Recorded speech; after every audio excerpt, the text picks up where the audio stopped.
মনে হয় যেন আল্লাহ পাকের কুদরতি আওয়াজটা বান্দার কানের মধ্যে এসে লাগে। বান্দার কানের মধ্যে লেগে গেলে বান্দার ইশক আর মুহাব্বত ওর বাইরে যায়। এই বান্দার নামাজের মধ্যে দাঁড়ায় দুনিয়ার কোনো হুঁশ থাকে না, দুনিয়ার কোনো হুঁশ থাকে না। ও তো মালিকের সাথে কথা বলে, ও তো আল্লাহর সাথে কথা বলে। এই জন্য হযরত আলী রাদিয়াল্লাহু আনহুর পায়ের মধ্যে যুদ্ধের ময়দানে তীর ঢুকে গেছে। সাহাবায়ে কেরামরা তীরটা ধরে টান দেয়।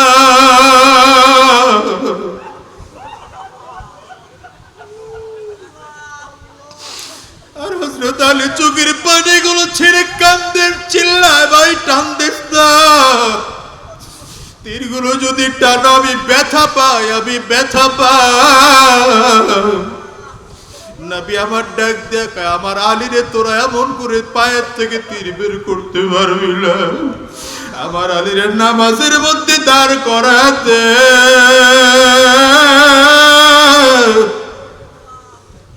সাহাবায়ে কেরামরা হযরত আলী রাদিয়াল্লাহু আনহুকে ধরে নামাজের মধ্যে দাঁড় করায় দিলেন। নামাজের মধ্যে দাঁড় করাইয়া কিতাবে লিখছে দুইজন সাহাবী পাও দুইটারে বড় মজবুত করে ধরছে, আরেকজন সাহাবী তীরের মধ্যে জোরে কামড় লাগাইয়া জোরে টান মেরেছে।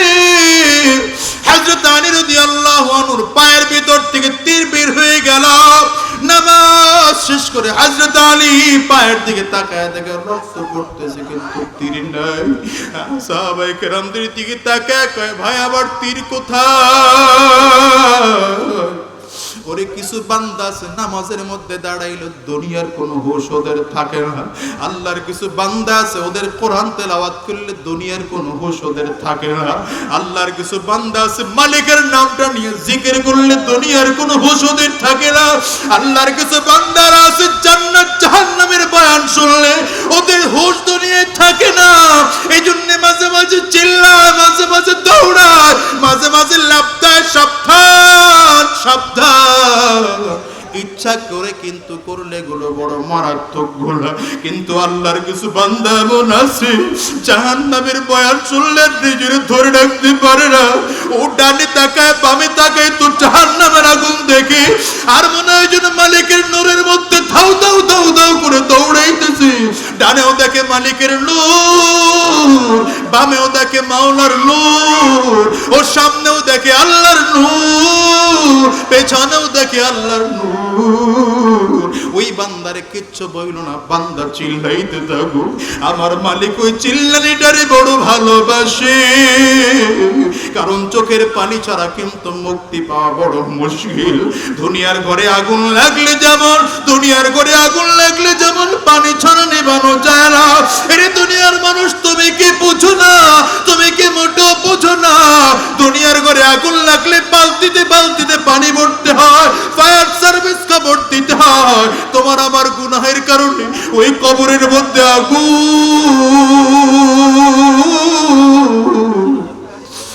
কবরের দিকে তাকায় দেখো কবরের সাপ।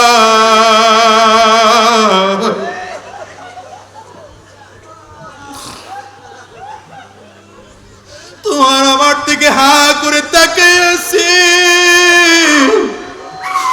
কবরের বড় বিচ্ছুগুলো তোমার আমার দিকে হা করে তাকায় আছে। নবী আমার ডাক দেয়া কাল কবর রাউযাতুম মির রিয়াজিল জান্নাহ আও হুফরাতুম মিন হুফারিন নার। কবরটা কারো জন্য জান্নাতের টুকরা হবে, আবার কারো জন্য জাহান্নামের গর্ত হবে। ওরে আবার যুবক ভাই, তোর হাতে ধরে বলি, তোর পায়ে ধরে বলি রে ভাই, কোন গুনাহের মধ্যে এখনো লিপ্ত আছো? তোর কি জাহান্নামের ভয় অন্তরে নাই? তুই কেন এখনো জিনার মধ্যে লিপ্ত আছো? তুই কেন এখনো শয়তানের মধ্যে লিপ্ত আছো? জাহান্নামের সাপের কামড়ের আযাবকে সহ্য করতে পারবি? ওই জাহান্নামের আযাবকে সহ্য করতে পারবি? জাহান্নামের আগুনের তাপকে তুই সহ্য করতে পারবি? যদি সহ্য করতে না পারো, আল্লাহর ওয়ালির হাতে হাত দিয়ে তওবা কইরা ফেলাও, শায়েখ চরমনের হাতে হাত দিয়ে জীবনের তরে তওবা কইরা ফেলাও। আর মালিক রে বলো, মালিক গুনাহ করব না, আমরা শয়তানি করব না, আমরা আর বাটপারি করব না, এখন থেকে আশিক হব তো আমার নবীর সাচ্চা আশিক হব, এখন থেকে আশিক হব তো আমার পয়গম্বরের সাচ্চা আশিক হব, এখন থেকে গোলাম হব তো আমার মালিকের গোলাম হয়ে যাব। ও দুনিয়ার মানুষ হিসাব মিলাও, দুনিয়ার কোন মানুষ আমল দিয়ে জান্নাত পাবে এটা বড় কঠিন, আমল দিয়ে জান্নাত পাওয়া বড় কঠিন। এই জন্য মাঝে মাঝে চোখের পানি করে ছেড়ে কান্দাও আর চিল্লে চিল্লে মাফ চাও। রাত্রিবেলা তাহাজ্জুদ নামাজের মধ্যে দাঁড়া দাঁড়া কান্দো, যায় নামাজটারে ভিজা পালাও। এখন তো কান্না জমিনে নাই, কান্না নাই। যুবকদের মধ্যে কান্না এখন নষ্ট হয়ে গেছে। ও যুবক, দিলটারে নরম করে আজকের মাহফিলের মধ্যে কান্নার চক্ষু তুই বানানি, কান্নার চক্ষু বানাও, কান্নার চক্ষু বানাও। চক্ষুটা দিয়ে যদি পানি বের না হয়, চোখের পাতার মধ্যে বাড়ি লাগাও আর অন্তরটার মধ্যে বারবার ধাক্কা দাও। কি জন্য দুনিয়ায় আসলাম, কি নিয়ে দুনিয়ার থেকে বিদায় হইল? ওই কবরে যদি আমার মালিক আমারে মাফ না করে, কিয়ামতের ময়দানে যদি আমার মালিক আমারে মাফ না করে, হাসরের ময়দানে যদি আমার মালিক আমারে মাফ না করে, দুনিয়ার এত সম্মান, দুনিয়ার এত টাকা, দুনিয়ার এত পয়সা সব বেহুদা হয়ে যাবে। মালিক তুমি আমাদের মাফ করে দাও, আল্লাহ তুমি মাফ করে দাও, মাফ করে দাও। আবার হিসাব মিলিয়ে দেখেন, ওই ফেরাউন, নমরুদ, কারুন, সাদ্দাত, হামান, আবু জাহাল, আবু লাহাব, উতবা, শায়বা, এরা দুনিয়ার মধ্যে সবচেয়ে খারাপ মানুষ। হিসাব মিলায় দেখেন এই মানুষগুলো কিন্তু আজ দুনিয়ায় না। কে বুঝলেন? ভালো মানুষ দুনিয়ায় থাকতে পারবে না, খারাপ দুনিয়ায় থাকা যাবে না, সুন্দর দুনিয়ায় থাকা যাবে না, অসুন্দর থাকা যাবে না, ধনী থাকা যাবে না, গরিব থাকা যাবে না, নামাজি থাকা যাবে না, বেনামাজি থাকা যাবে না। হিসাব মিলিয়ে দেখেন কেউ দুনিয়ায় থাকতে পারবে না। তবে যাওয়ার সময় কি নিয়ে রওনা করুন? বাড়ি গাড়ি কবরে কাজে লাগবে, বলেন না, বলেন না? বাড়ি গাড়ি কবরে কাজে লাগবে। মৃত্যু ব্যক্তিকে দাফন করার পরে ফেরেশতা এসে যখন প্রশ্ন করবে, মার রব্বুকা ওয়া মা দীনুকা ওয়া মান নাবিয়্যুকা, আপনি যদি বলেন সাবধান আমি রঘুনাথপুরের বর্মা, আমারে প্রশ্ন হিসাব নিকেশ মিলায় করিস, কথা বলেন না কেন? আমি 10টা বাড়ির মালিক, আমি অমুক অমুক এলাকার মালিক, সাবধান আমার সাথে কথা বলা হিসাব মিলায় বলিস। আজরাইল বলবে সাবধান, এখানে তোমার অন্য কোনো পরিচয় চলবে না। ওই কিরামান কাতিবিন, আল্লাহু আকবার, যা আমল করছেন তাই লিখবে। কি বলেন? কবরে গেলে মুনকার নাকিরের প্রশ্নের উত্তর যা যা প্রশ্ন করেছে তাই দেওয়া লাগবে। ওখানে বড় লোকের বড় লোকগিরি চলবে না, মাতুব্বরের মাতুব্বরি চলবে না, ক্ষমতাবানের ক্ষমতা চলবে না। ঠিক কিনা বলুন? আল্লাহ আল্লাহ, দুনিয়া তো ক্ষমতার দাপট দেখায় সব শেষ করলেন, সব শেষ করলেন। হিসাব মিলা, দুনিয়ায় যত বড় ক্ষমতার দাপট দেখান, মৃত্যুর সময় ওই 3টা টুকরা কাপাও আর 3.5 হাত জায়গা নিয়ে রওনা করেন। না হাতে কিছু যাবে, টাকা পয়সা কিছু নিয়ে যেতে পারবে?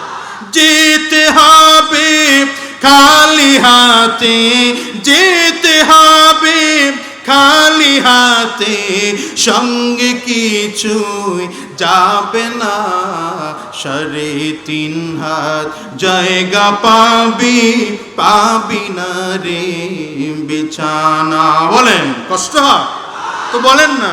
3.5 হাত জায়গা পাবি, পাবি না রে বিছানা।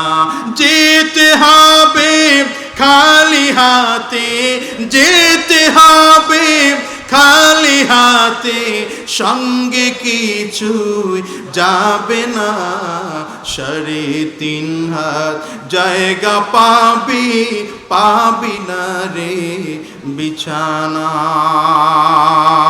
ঠিক কিনা বল? ইদা জাআ আজালুহুম লা ইস্তাখিরুনা সাআতান ওয়া লা ইস্তাকদিমুন।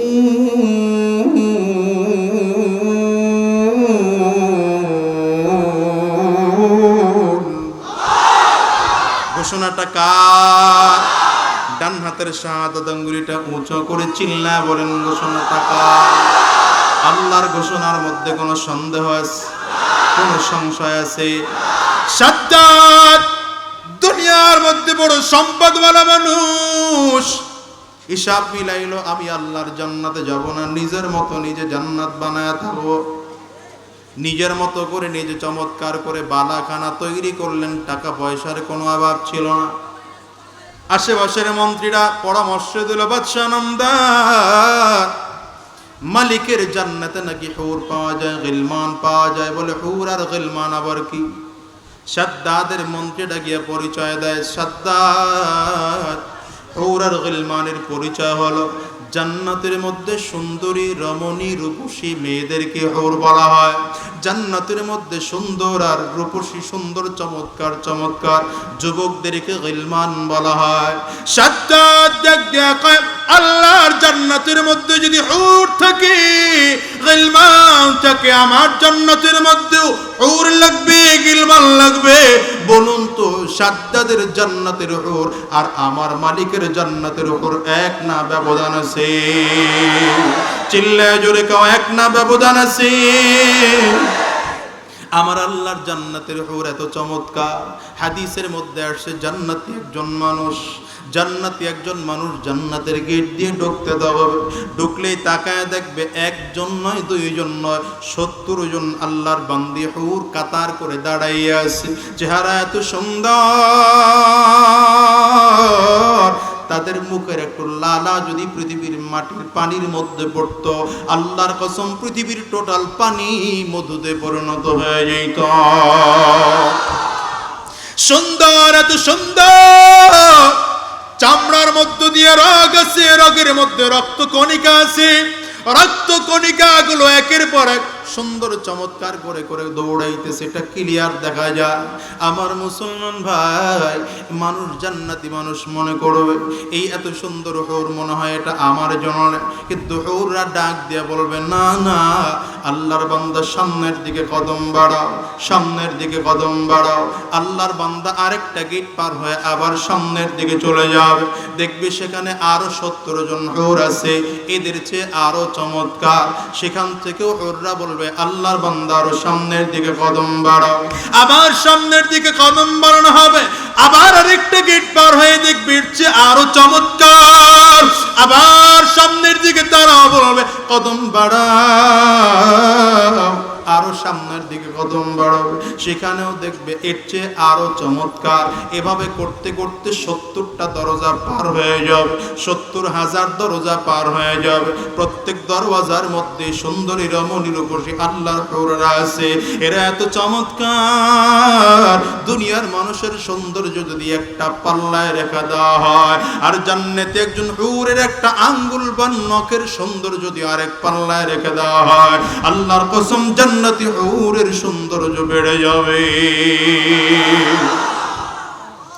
70,000 দরজা পাড়ি দিয়ে রুমের মধ্যে ঢুকবে। চমৎকার বাগান, চমৎকার জান্নাত, চমৎকার কামরা। এই কামরার মধ্যে চারিদিক থেকে সবুজ ফল বিশিষ্ট কিছু গাছপালা লটকানো থাকবে।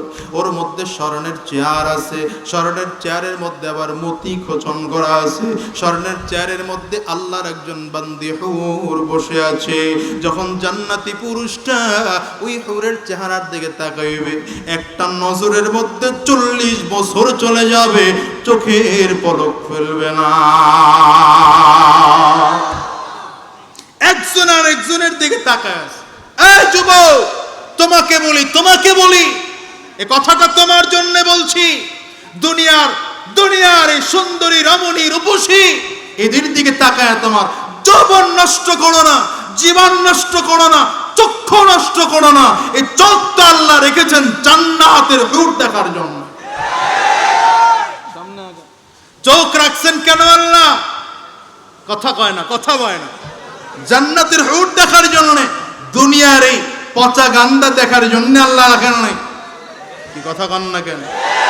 দুনিয়ায় যত সুন্দরী হোক, যত রমণী হোক, যত রূপসী হোক, চোখের মধ্যে ময়লা আছে না নাই? নাকের মধ্যে ময়লা আছে না নাই? মুখে দু একদিন ব্রাশ বা মেসওয়াক না করলে গন্ধ আসে না নাই? গোসল দু একদিন না করলে শরীর থেকে গন্ধ আসে না, আসে না? তো আল্লাহর জান্নাতের মধ্যে আল্লাহ এমন হুর বানায় রাখছে, দাঁত জীবনও ব্রাশ করবে না, কিন্তু আল্লাহ চমৎকার করে রাখছেন যতবার হাসি দেয় মনে হয় যেন দাঁত থেকে মুক্তা ঝরতেছে। আরো জোরে বলা যাবে না সুবহানাল্লাহ? এক নজরে চোখাচোখি, হুরও তার দিকে তাকায় রইছে, পুরুষও তার দিকে তাকায় রইছে। এক চোখাচোখিতে কত বছর? বলে না কত বছর? 40 বছর পরে দুইজনের চেহারা একটু ঘুরবে, হালকা ঘুরবে, ঘুরে আবার তাকাবে, চেহারাটা ঘুরে আবার তাকাবে। পুরুষটা তাকায় দেখবে কিরে চিনা চিনা মনে হয়। সুবহানাল্লাহ বাড়িতে ওয়াজি বুঝে না, কি মনে হয়? পরিচিত মনে হয়। নজরটা ঘুরে আবার তাকাবে, মহিলাও নজর ঘুরে আবার পরিচিত মনে হয়। ঘটনা কি? পুরুষ লোকটা তাকায় দেখবে হায় হায় হায় হায়, এ তো জান্নাতের হুর না, এটা তো আমার দুনিয়ার সেই নেককার স্ত্রী। কোন স্ত্রী? কোন স্ত্রী? গুনাহগার, বেনামাজি, বেপর্দা, শয়তান, বাটপা, চিটা, মোটরসাইকেলের পিছনে চড়ায় যেটার ঘুরেছেন এটা চড়ায়েন, ভালো ঘুরে চড়ায়েন। বিয়ে করার সময় তো খালি দেখেন কোন শ্বশুরের টাকা বেশি। কথা কয় নাকি? এই জন্য সব এখন বউয়ের কথায় চলে। বউয়ের কথা ছাড়া ডাইনার বামেও যায় না, আছে না? কথা একটা মনে পড়ে গেছে, বলবো? কথা কয় না। এক দেশের বাদশা উন্নয়ন করতে কোনো দিক দিয়ে কম করে নাই, যতটুকু উন্নয়ন করা দরকার সব করছে। তো একবার মন্ত্রী পরিষদ নিয়ে মিটিংয়ে বসছে, দেখ রে এলাকার তো সকল উন্নয়ন আমি করলাম, এলাকার সব লোকজন তো আমার কথায় চলে, কি বলো? মন্ত্রী পরিষদের মধ্যে একজন আছে একটু পজিটিভ, ডাক দিয়া কয় বাদশা উন্নয়ন আপনি করছেন ঠিক আছে, তো আপনার কথায় কেউ চলে না, সব চলে যার যার বউয়ের কথায়। উন্নয়ন করলাম আমি, চলবে বউয়ের কথা, এটা কেমন কথা? ডাক, সব ডাকবে। এলাকার সব লোকজনকে ডাকা হলো। বাদশা এবার মাইক্রোফোন হাতে নিয়ে বলছে, প্রিয় দেশবাসী, এমনি তো কয় নাকি? আমি তো ওই রাজনীতি করিও না, বুঝে এমনি কয় না? প্রিয় দেশবাসী, আমি আপনাদের জন্য ব্রিজ করলাম, আপনাদের জন্য কালভার্ট করলাম, আপনাদের জন্য রাস্তা পিচ ঢালাই করে দিলাম, এত কিছু করলাম, কিন্তু তারপরে বিশ্বস্ত সূত্রে জানলাম আপনারা কেউ নাকি আমার কথায় চলেন না, সব নাকি যার যার বউয়ের কথায় চলেন। সুতরাং পরীক্ষা নিতে চাই, যারা আমার কথায় চলেন ডান দিকে যান, যারা বউয়ের কথায় চলেন বাম দিকে যান। সামনে যা ছিল সব উঠে বাম দিকে, একটাও ডাইনে যায় না, মাঝ বরাবর একটা বাইর হইছে। বাদশাকে তুই মাঝখানে কেন? কয় স্যার আল্লাহর রাস্তায় মাপ চাই, আমি ডাইনে বামে যাইতে পারব না। কেন? বাড়ির থেকে বেরোয়ার সময় আমার বউ বইলা দিছে, বাদশার কথায় যদি ডাইনে আর বায়ে যাও ঠ্যাং পিটায় ভেঙে পারবো না। যৌতুকে দেশ ভরে গেছে, যুব সমাজের সবচেয়ে বড় পতন ধরেছে, ও যৌতুক নিয়ে বিয়ে করছে, ঠিক কিনা বলো? শ্বশুরের কাছে গিয়ে দাবি করে আমার দোকানটা সাজায় দিবেন, পালসার, সিবিজেড, হাং, এফজেড এগুলা দিয়ে দিবেন, এরপরে 5 লাখ টাকা ক্যাশ দিবেন। শ্বশুরে চিন্তা করে মেয়ে জন্ম দিলাম না জেনে আল্লাহর গজব নিলাম। কথা কয় না কে? আল্লাহর আর পুরো পোলার ভাবে পাঞ্চাবার পেটটারে মালিশ করে, আরে বাবা পোলা যত বড় অত ইনভেস্ট হচ্ছে। জাতি ধ্বংস হয়ে গেছে আজ। যৌতুক দেওয়া হারাম না আরাম? কি কয়? আরাম কয়নি, গলায় চাপ দিয়ে এখন হারাম। সুদ খাওয়া, মদ খাওয়া, মিথ্যা কথা বলা, শয়তানি করা, রাস্তার 50% চুরি করে খাওয়া। আস্তে আস্তে আস্তে আস্তে আস্তে। সেদিন এক জায়গায় আলোচনা করেন, আমি হুজুর রাস্তার 50% না, মিথ্যা কথা। ভালো এক নেতা, মিথ্যা কথা ওয়াজ করলেন কেন? কেন? এখন তো আমরা 50% খাই না, 95% খাই। এই জন্য রাসূল আরবি বলেছেন, বিয়ে করবে তো বিয়ে করার আগে হাদিস পড়ে নাও। মিশকাত শরীফের কিতাবুন নিকাহের হাদিস, রাসূল আরবি কয়, তুনকাহুল মারআতু লিআরবাঈন, লিমালিহা ওয়া লিজামালিহা ওয়া লিহাসাবিহা ওয়া লিদীনিহা ফাযফির বিযাতিদ দ্বীন তারিবাত ইয়াদাক। রাসূল আরবি কয়, সাধারণত মানুষ 4টা গুণ দেখে একজন মহিলাকে বিয়ে করে, তার সৌন্দর্য, তার বংশ, তার সম্পদ, আর হলো তার ধর্মীয়তা, ধার্মিকতা। আল্লাহর নবী কয়, যদি তার সৌন্দর্য ভালো না পাও, বংশ ভালো না পাও, সম্পদ ভালো না পাও, কিন্তু মেয়েটার মধ্যে দিনদারি আছে, গ্রহণ করে নাও, দুনিয়াও করলেন, আখিরাতও করলেন। আর দিন নাই, সুন্দর অনেক, কাজ হবে না। দিন নাই, বংশ অনেক, কাজ হবে না। দিন নাই, সম্পদ অনেক, কাজ হবে না। অশান্তি, আজীবন অশান্তি। ঘুমাইতে লইবা, বিদেশ থেকে কম্বল এনে দুইজনে টানতে টানতে 3 মাসের মাথায় মাঝখান দিয়ে ফাইরা যাবে। কথা বুঝেন তো? এজন্যই তখন দেখেন না, মহিলারা বের হইছে, সমান অধিকারের স্লোগান দিয়ে রাস্তায় রাস্তায় নামা শুরু করছে। ইসলাম মহিলাদেরকে অধিকার দিয়েছে পুরুষদের চেয়ে বেশি, পুরুষের চেয়ে বেশি, আর তারা সমান অধিকারের স্লোগান লাগাইছে। মা বোনদেরকে বলবো, মা, ইসলাম আপনাকে অধিকার বেশি দিয়েছে, কম দেয় নাই। সুতরাং পর্দার মধ্যে আপনার ইজ্জত, বোরকার মধ্যে আপনার ইজ্জত। ওই পর্দার মধ্যে থাকলে ইজ্জত আপনার বাড়বে, আর আপনি ফাতেমাতুজ জাহরার সাথে জান্নাতে যেতে পারবেন। কসম আল্লাহ, আপনার গর্ভ থেকে তখন আব্দুল কাদের জিলানী জন্ম নেবে। আর আপনি যদি পর্দা ছাড়া, বোরকা ছাড়া রাস্তায় চলেন, তো আপনার পেট থেকে জন্ম নেবে পিচ্চি হান্নান, পুস্কুমিয়া, এরশাদ শিকদার, কাটা রাইফেল, ছোট মাস্তান। ঠিক তো? সবাই এখানে বসে কন, বাড়ি গেলে ঠিক কন, বাড়ি গেলে ঠিকঠাক চলবে না, বোবা হয়ে যায়। বউয়ের কাছে গেলে সব ধরা ধরা থাকবে না, করবে কি? বিয়ে করার সময় যৌতুক নিয়ে বিয়ে করছে তো। কথা কন না কেন? সাবধানে থাকিও নারী পর্দার আড়ালে, সাবধানে থাকিও নারী পর্দার আড়ালে। হাদিসে হারাম লেখে অন্য দেখিলে, হাদিসে হারাম লেখে অন্য দেখিলে। সাবধানে থাকিও নারী পর্দার আড়ালে। কোনা? সাবধানে থাকিও নারী পর্দার আড়ালে। ঠিক কিনা বলো? শোনো নারী, বিনয় করি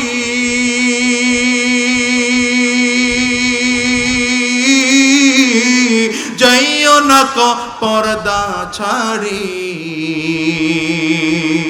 শোনো মাগো, বিনয় করি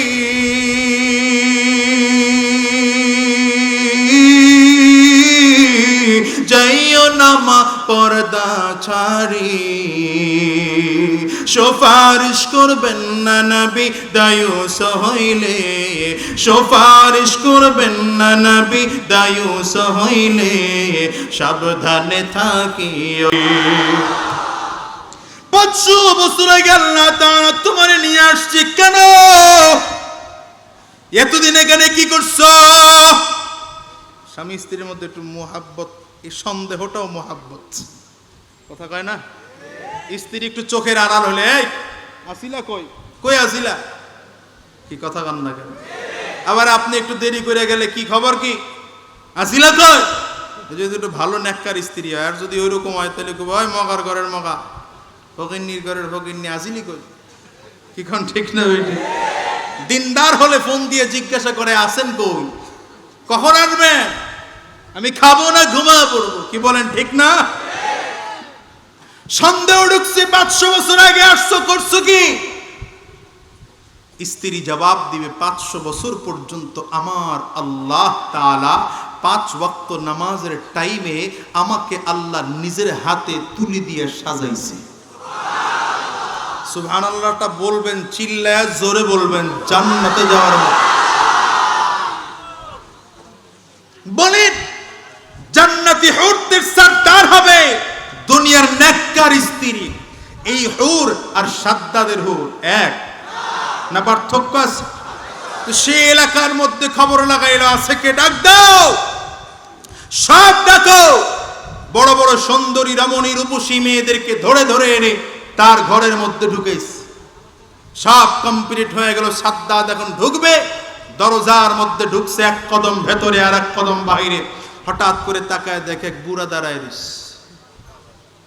বুড়া দাঁড়ায় ডাক দেয়, বাদশাহ দাঁড়ান, একটু কথা আছে। বাদশাহ ধমক দিছে, কে বেটা তুই? কে তুই? এখন কথা বলার টাইম আমার কাছে নাই। বুড়া আস্তে করে ডাক দেয়া কয়, বাদশাহ আমি দুনিয়ার সাধারণ কেউ নয়, আমি আজরাইল চলে আসছি আপনার জান কবজ করার জন্য। হাতে পায়ে ধরা শুরু হয়ে গেল, মাপ চাই, একটু টাইম দাও ভাই, আজরাইল ভেতরে আসে। আজরাইল চমৎকার করে জবাব শোনায় দেয়, ইদা জাআ আজালুহুম লা ইস্তাখিরুনা সাআতাও ওয়ালা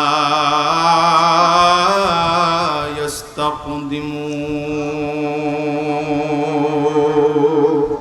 এই ক্ষমতা এখন আমার হাতে নাই। আমি আপনার এক মুহূর্ত টাইম দেওয়ার মতো ক্ষমতা আমি আজরাইলের হাতে নাই। আমি আজরাইলের হাতে মোটেও ক্ষমতা নাই। আমাকে আদেশ করা হয়েছে আপনার জান কবজ করে নেওয়ার জন্য।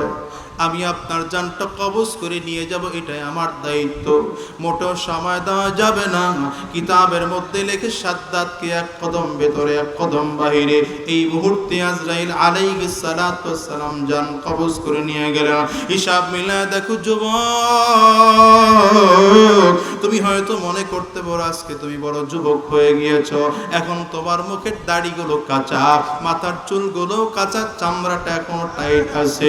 হিসাব মিলাইতে পারো আমি মরতে অনেক দেরি লাগবে। না রে ভাই, না না, হিসাব মিলিয়ে দেখো কত মানুষ আল্লাহর জমিনে অল্প সময়ে দুনিয়ার থেকে বিদায় হয়। আসার কিন্তু সিরিয়াল আছে, যাওয়ার সিরিয়াল নাই, আছে? আসার সময় আগে দাদা আসে, তারপরে বাবা আসে, তারপরে সন্তান আসে। যাওয়ার সময় এমন হয়, বাবা দুনিয়া থাকে, সন্তান দুনিয়ার থেকে বিদায় হয়। দাদা দুনিয়া থাকে, নাতি দুনিয়ার থেকে বিদায় হয়। ও যুবক, ঠান্ডা মাথায় একটু চিন্তা করে করে দেখো যে এরকম চলাফেরা তুমি আর আমি করতেছি, এরকম চললে ঈমান নিয়ে মৃত্যুবরণ করতে পারবো কিনা? এরকম চলার পরে তোমার আমার মালিক তোমার আমার জন্য জান্নাত রাখছে কিনা? হিসাব মিলায় দেখো কি পরিমাণ গুনাহ হয়। তোমার আবার নবী ডাক দিয়া কয়, হাসিবু ক্বাবলা আন তুহাসাবু মুতু ক্বাবলা আন তামুত। তোমার সামনে একদিন আজরাইল হাজির হয়ে যাবে। আজরাইল হাজির হওয়ার আগে আগে তোমার নিজের হিসাবটা তুমি নিজে নিয়ে নাও। তোমার একদিন মৃত্যুবরণ করার পরে মালিকের সামনে দাঁড়ায় সব হিসাব দিতে হবে। তোমার হিসাব দেওয়ার আগে আগে নিজের হিসাবটা নিজে একটু দিয়ে নাও।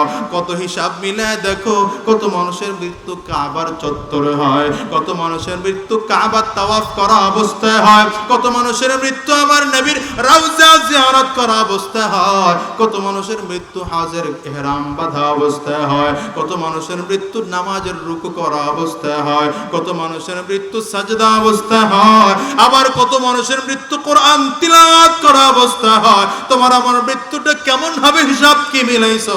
আবার কোন মানুষের মৃত্যু কিন্তু সেই মদ পান করা অবস্থায় হয়, আবার কত কপালপুরের মৃত্যু কিন্তু জিনা করা অবস্থায় হয়, আবার কোন কপালপুরের মৃত্যু মিথ্যা কথা বলা অবস্থায় হয়। হিসাব নিলায় দেখো তোমার আমার মরণটা কোন কায়দার হবে। মরণ তো একদিন লাগবে, কিন্তু সাবধান, মরণের পরে যদি আমার মালিক তোমার আমার স্বীকৃতি জানায় এটা আমার গোলাম, মরণের পরে যদি স্বীকৃতি জানায় এটা নবী, যদি স্বীকৃতি জানায় এটা আমার উম্মত, তাইলে তোমার আমার চেয়ে কপালওয়ালা মানুষ আল্লাহর জমিনে নয়। কিন্তু মৃত্যুর পরে আমার আল্লাহ তাআলা যদি মুখ ফেরায় নেন, মৃত্যুর পরে আমার নবী যদি তোমার আমার থেকে মুখ ফেরায় নেন, দুনিয়ার গাড়ি বাড়িয়ে দিয়েও লাভ নাই, টাকা পয়সা দিয়েও লাভ নাই, ক্ষমতা দিয়েও লাভ নাই, তোমার আমার চেয়ে কপাল পোড়া আল্লাহর জমিনে হতে পারে না। ঠিক কিনা জোরে কও। কত মানুষের মৃত্যু আমার নবীর জন্য হয়েছে, মুহাব্বত করে করে হয়েছে। মৃত্যুর পরে হিসাব মিলে দেখো, বিশ্ব নবী রাহমাতুল লিল আলামিন তার মৃত্যুতে চোখের পানিগুলো ছেড়ে টপ টপ টপ টপ করে কান্না করেছেন। কত মানুষের মৃত্যু করার পরে আমার নবী নিজের হাতে দাফন করেছেন, জানাজা পড়িয়েছেন। ওই যে আব্দুল্লাহ দুল বাজাদাইন যখন হিজরত করে মক্কা থেকে মদিনাতুল মুনাওয়ারায় চলে গেলেন, নিজের বাবাও নাই, মাও নাই, নবীজির দরবারে তাকে বড় ইতিম মানুষ, বাবা দুনিয়া থেকে বিদায় নিয়ে চলে গেছে। নবী আমার ঘোষণা করলেন, সাহাবায়ে কেরাম সাবধান, আমার আব্দুল্লাহরে কেউ কষ্ট দিবি না, কেউ কষ্ট দিবি না। আব্দুল্লাহর বাবা নাই, আব্দুল্লাহর মা তাইকা আজকে নাই, আব্দুল্লাহ বাড়ি ঘর সব ছেড়ে ও আমার কাছে চলে এসেছে। সুতরাং তোদের যেই সম্মান মদিনাতুল মুনাওয়ারায় আব্দুল্লাহর সেই সম্মান, তোদের যেই মর্যাদা আব্দুল্লাহর সেই মর্যাদা, তোরা যেই খানা খাও আব্দুল্লাহ সেই খানা খাবে। আব্দুল্লাহ দুল বাজাদাইন নবীজির সাথে মন করে করে চলতেছে। হঠাৎ করে একদিন মোতার যুদ্ধের ডাক এসে গেল। নবী আমার ডাক দিয়ে বললেন, কে কে যুদ্ধের ময়দানে যাইবা, কাতার করে নামটা লেখা ফেলো। হঠাৎ করে আব্দুল্লাহ দুল বাজাদাইন নবীজির পাশে দাঁড়ায় ডাক দিয়া কয়, ওগো পয়গম্বর, সব সাহাবীরা বাবার কাছ থেকে বিদায় নিয়ে এসে নামটা লেখায়, মায়ের কাছ থেকে অনুমতি নিয়ে এসে নামটা লেখায়, স্ত্রীর কাছ থেকে অনুমতি নিয়ে এসে নামটা লেখায়। পয়গম্বর আবার বাবাও নাই, আমার তো মা নাই, আমার তো কেউ নাই, আমারে যদি আপনি পারমিশন দেন আমি একটু যুদ্ধের ময়দানে যাব। নবী আমার পারমিশন দিয়ে দিলেন, যাও তুমি যুদ্ধের ময়দানে যাইবা। রাস্তার মাঝখানে গিয়ে আমার নবী ডাক দেয়, আব্দুল্লাহ তো বাহানা করে কেন যুদ্ধের ময়দানে আসলি? আব্দুল্লাহ চোখের পানিগুলো ছেড়ে কান্দে আর ডাক দিয়া কয়, নবী জীবনের যত গুনাহ করছি আমার আল্লাহ মাফ করবেন কিনা জানি না, আমার আল্লাহ এই গুনাহ মাফ করে জান্নাত দিবেন কিনা জানি না। তবে শুনেছি যদি কেউ যুদ্ধের ময়দানে গিয়ে ইসলামের জন্য শাহাদাত বরণ করে আমার মালিক নাকি তারে জান্নাত দিয়ে দেয়। পয়গম্বর আমার মনটা চায় যুদ্ধের ময়দানে যাব, যুদ্ধ করতে করতে শহীদ হইয়া আমার আল্লাহ জান্নাতে চলে যাব।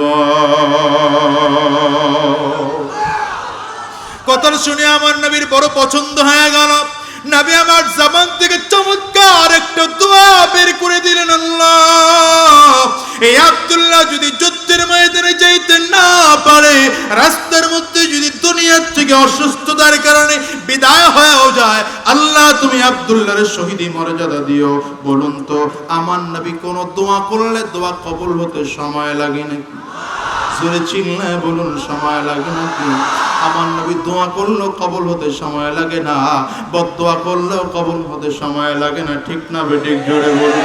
এই আবু হুরায়রা রাদিয়াল্লাহু আনহু, আবু হুরায়রা রাদিয়াল্লাহু আনহু বলেন, আমি যখন কালিমা পড়লাম, মুসলমান হলাম, আমার মা আমার কালিমা গ্রহণ করতে পারে না, আমার ইসলাম গ্রহণ করা আমার দেখতে পারে না, নবীজির কাছে দৌড়ে চলে গেলাম, পয়গম্বর আমার মায়ের জন্য একটু দোয়া করেন।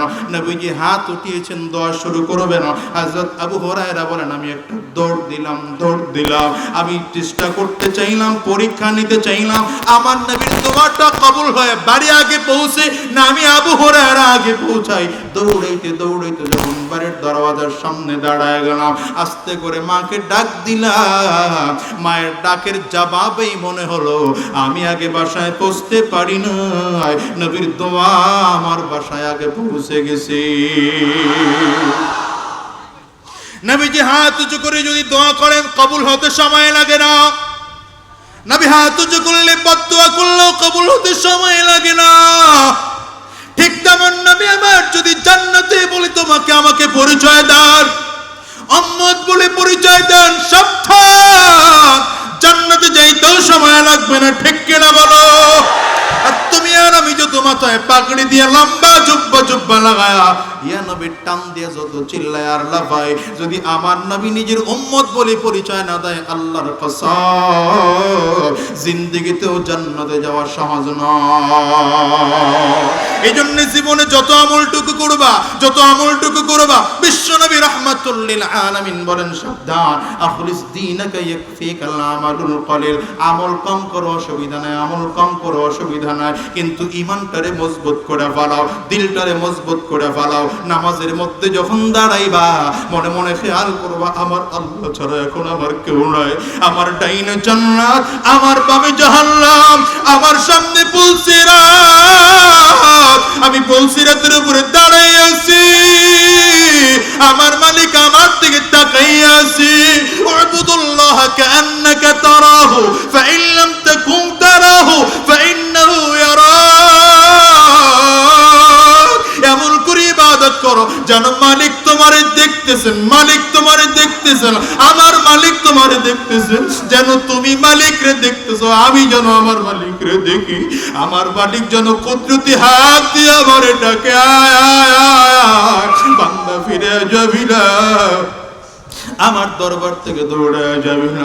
ওই হাদিসের মধ্যে আসছে আমার নবী তো আল্লাহ তাআলার জান্নাত নিজের চোখে দেখতো। সাহাবায়ে কেরামরা একদিন নামাজের মধ্যে দাঁড়ানো, আমার নবীও নামাজের মধ্যে দাঁড়ানো, সব কায়দাতে বসা। হঠাৎ করে আমার নবীর দিকে সাহাবায়ে কেরাম তাকায় দেখে নামাজের মধ্যে বিশ্ব নবী হাত দুটো সামনের দিকে বাড়ায় দিলেন, আবার হাতটা পিছন দিকে নিয়ে আসলেন। সাহাবায়ে কেরাম নামাজ শেষ করে ডাক দিলেন, গো পয়গম্বর আপনি হাত দুইটা সামনে বাড়াইলেন আবার পেছন দিকে নিয়ে আসলেন, কারণটা কি? আল্লাহর নবী ডাক দিয়ে, আমি যখন নামাজের মধ্যে ছিলাম জান্নাতি ফল আঙ্গুর এনে আমার সামনে হাজির করা হলো, আমার বড় মনটা চাইছিল একটা থোকা আঙ্গুর এনে তোমাদের সামনে হাজির করে ফেলাই। তোমাদের সামনে যদি একটা থাকা আঙ্গুর দিতে পারি, আল্লাহর কসম কিয়ামত পর্যন্ত আঙ্গুর খাইবা, থোকা থেকে আঙ্গুর কমবে না। উবুদুল্লাহ কাআন্নাকা তারাহু ফাইন লাম তাকুন তারাহু ফাইন্নাহু ইয়ারাক। এমন করে মালিকের ইবাদত করো যেন তুমি মালিকের দেখতেছো, তাকায় তাকায় দেখতেছো, আমার মালিকের কুদরতে কদমে সাজদা দিতেছো, আমার মালিকের কুদরতে চেহারার দিকে তাকায় তাকায় সূরা ফাতিহা শুরু করো।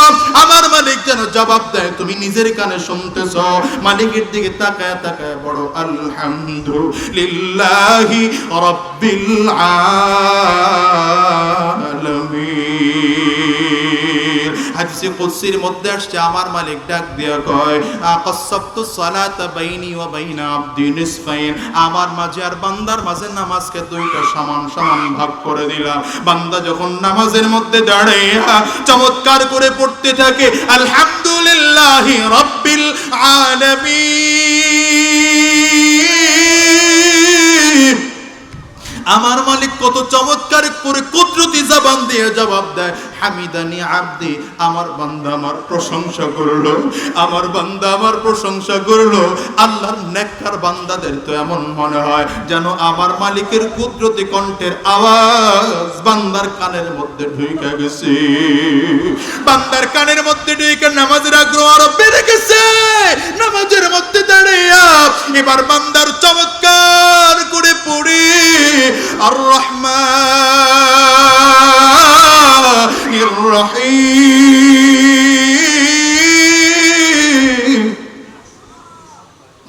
বান্দার নামাজের মধ্যে দাঁড়ায় দাঁড়ায় পড়ি, মনে হয় যেন আমার মালিকরা আরো ক্লিয়ার করে দেখতেছে, আরো ক্লিয়ার করে দেখতেছে। আমার মালিক ও বান্দার দিকে তাকায় চমৎকার করে জবাব দেয়, আসনা আলাইয়া আবদি, আমার বান্দা আমার বড় গুণ কীর্তন বললো, আমার বান্দা আমার গুণ কীর্তন বললো। জাহান্নামের আযাব থেকে আমাদেরকে মুক্তি দিয়ে দাও। এইখানে যারা উপস্থিত হয়ে গেল, যারা আজকে শায়েখ চরমনের হাতে হাত দিয়ে বায়াত হব, এই মাহফিলের ওসিলা করে আমাদের জিন্দেগির গুনাহগুলো মাফ করে দাও। চিল্লায় জবান খুলে বলো আমিন, আর জোরে চিল্লায় বলো আমিন। আমার নবীর দিকে তাকাই আব্দুল্লাহ জুলবাজাদাই ডাক দিয়া কয় পয়গম্বর,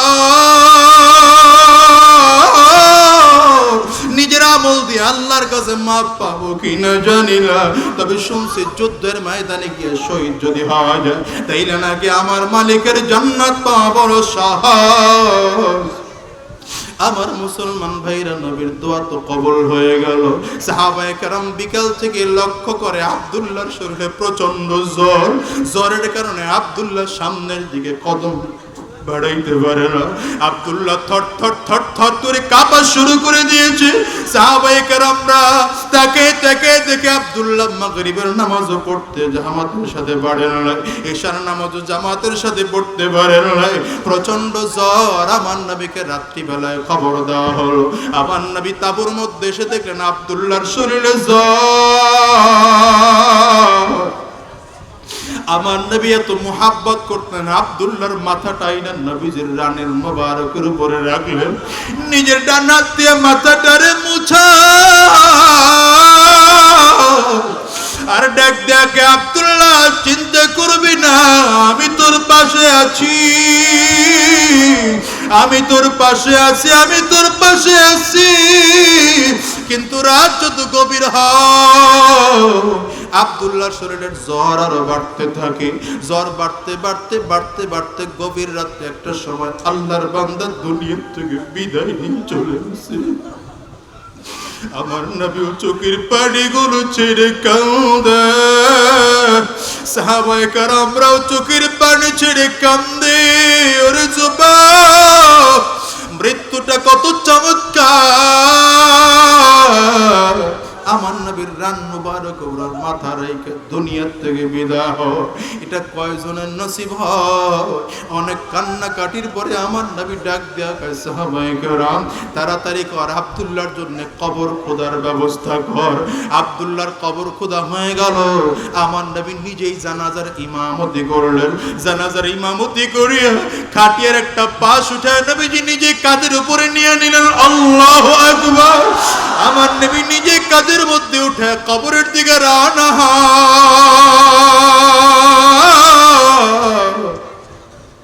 সাহাবায়ে কেরামরাও নিয়ে নিয়ে কবরের দিকে রওনা হলো। কবরের পশ্চিম পাশে লাশের খাটিয়াটা রাইখা আবু বকর সিদ্দিক পায়ের দিক থেকে কবরে নেমে গেছে, ওমর ফারুক মাথার দিক দিয়ে কবরে নেমে গেছে।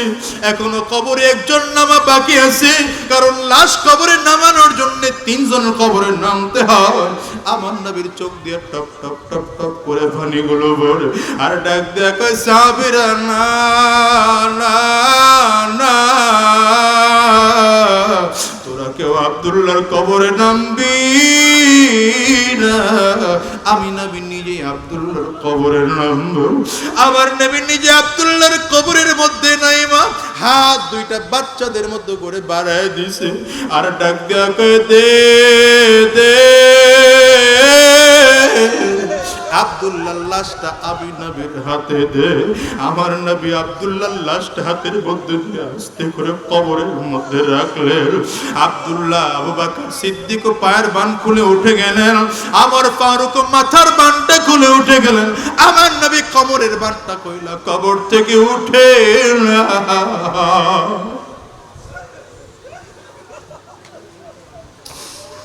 নবী আমার ডাক দেয় সাবির তেরে তেরে কা।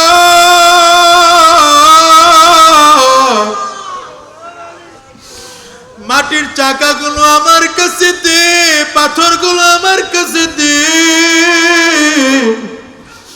একটা একটা করে পাথরগুলো দিয়ে দিয়ে যখন প্রায় শেষ করা হয়ে গেল, মাথার বানটা কইলা আব্দুল্লাহ জুল বাজাদাইনের চেহারার দিকে নবীজি তাকাইয়া ডাক দিয়া চমৎকার করে বলে মালিক।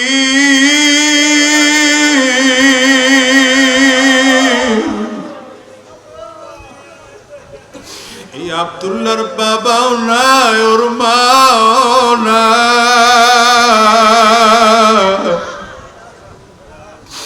ওর দুনিয়ায় কেউ নাই, কেউ নাই। ও আমার কোলে যতদিন ছিল আমি নবী ওর প্রতি খুশি ছিলাম, আজকে আমার কোল থেকে তোমার কোলে চলে গেল আল্লাহ, তুমি ওর প্রতি সন্তুষ্ট থাইকো। সাহাবায়ে কেরাম নবীজির এই কথাটা শুইনা চিল্লায় চিল্লায় ময়দানে কাঁদতে আরম্ভ করছে। এর মধ্যে আব্দুল্লাহ ইবনে মাসউদ নামের একজন সাহাবী নাম আস্তে করে চমৎকার করে কবরের সামনে দাঁড়াইয়া চোখের পানিগুলো ছিঁড়ে ছিঁড়ে চিল্লায় চিল্লায় কাঁদে আর ডাক ডাকে, আব্দুল্লাহ তোর নামটা আব্দুল্লাহ, আমার নামটা আব্দুল্লাহ, তবে তোর কপালটা কত ভালো, তোর কপালটা কত ভালো, কত ভালো, তুই নবীজির রানের উপরে মাথা রেখে দুনিয়ার থেকে বিদায় হইলি, নবীর ইমামতিতে জানাজাটা পাইলি, আবার নবীর কাঁধে চড়ে কবর পর্যন্ত আসলি, নবী নিজে তোরে কবরের মধ্যে রাখলো। ওরে আব্দুল্লাহ, এমন কপাল যদি আমার হইতো, দুনিয়ার কোনো কিছু না হইল আমার আফসোস ছিল না। এর জগন্নাথপুরের যুবক তোমারে বলে যায়, আজকের যুব সমাজের মাহফিল যুবকদেরকে বলে যাব, যুবক তোমার হাতে তোমার পায়ে আমার হাত রেখে রেখে বলি, শায়েখে চরমনের মতো মূল্যবান একজন মানুষ পাইছো, এই সুযোগ তুমি হারাও না রে যুবক। কারণ কোন দিন সামনে আজরাইল হাজির হয়ে যাবে তোমার আমার কারো জানা নাই, কারো জানা নাই। আজরাইল যদি তোমার আমার সামনে হাজির হইয়া যায়, মৃত্যুটা কার কেমন হবে আমরা কেউ জানি না, তোমার আমার কবরের মধ্যে কার কি পরিস্থিতি হবে আমরা কেউ জানি না। ওই তাকায় দেখো না, কত কবরের মধ্যে আগুন দেখা যায়, কত কবরের মধ্যে ধোঁয়া দেখা যায়, আবার কত কবরের মধ্যে লাশটারে তাজা পাওয়া যায়। ওই যে কুড়িগ্রামের দিকে তাকিয়ে দেখো, গগু মুন্সির লাশ